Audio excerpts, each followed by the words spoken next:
What's going on, guys? This is going to be a different video that we have not really talked about too much on this series, but we are finally going to be talking about the return of Yellowstone here on the channel. So, for those of you that are not caught up, again, we're going to be getting into a lot of spoilers.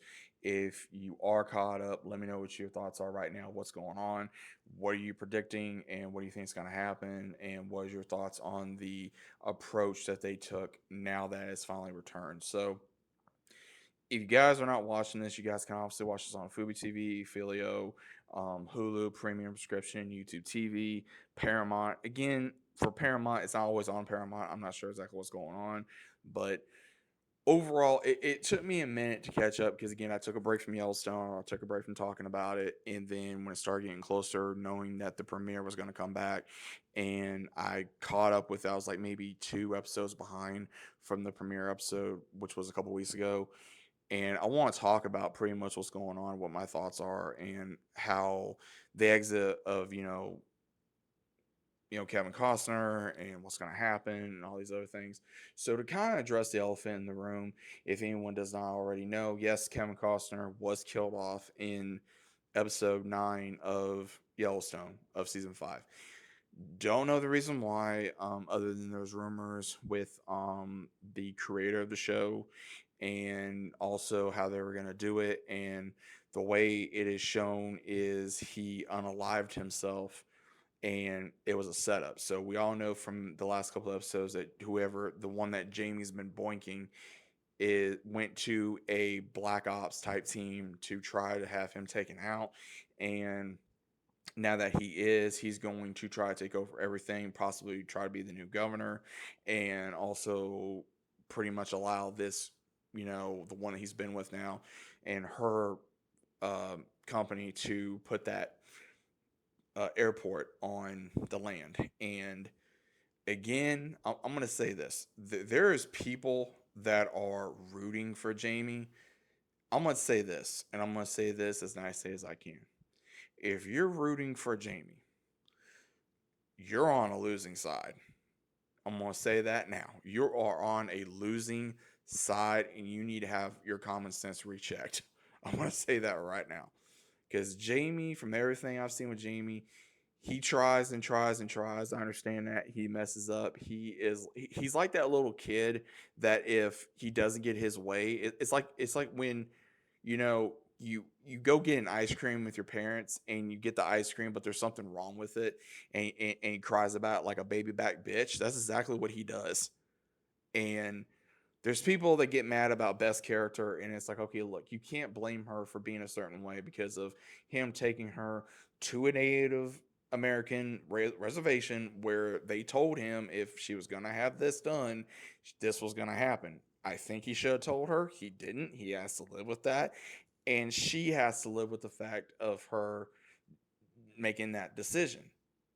Now, on the other hand, now that it is shown that he was behind their father's death, who is going to be the one to take him out? This is my thoughts.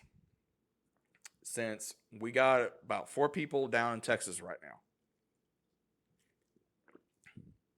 I don't see them coming back until maybe tail end of the season to figure out what's going on. I think there's going to be a lot of drama to figure out how to take these ones out. I think Casey's going to use his military connections, which is what he's already using to figure out who took out his father.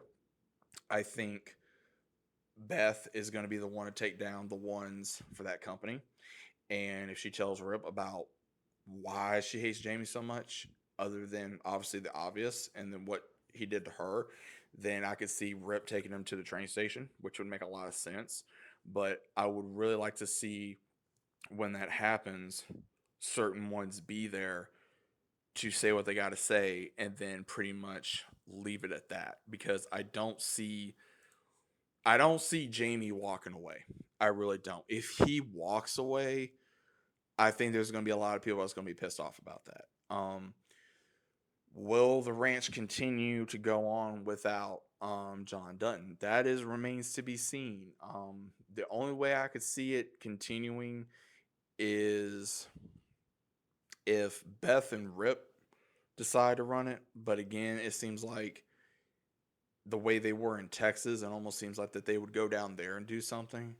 And I think that'd make more sense. And it would just have Casey and Monica have them run the ranch with help of like Lloyd and whoever else that wants to help them run it, and then have Tate ready to be able to run it. And if they have other children, then it kind of does like that. And for Jamie's son that he has, I can only see it again working one or two ways. Either the mother loses rights to him and goes to either Beth and Rip or maybe Casey and Monica. I don't know. Because again, neither one of those parents should be raising a child for Jamie and the one he knocked up.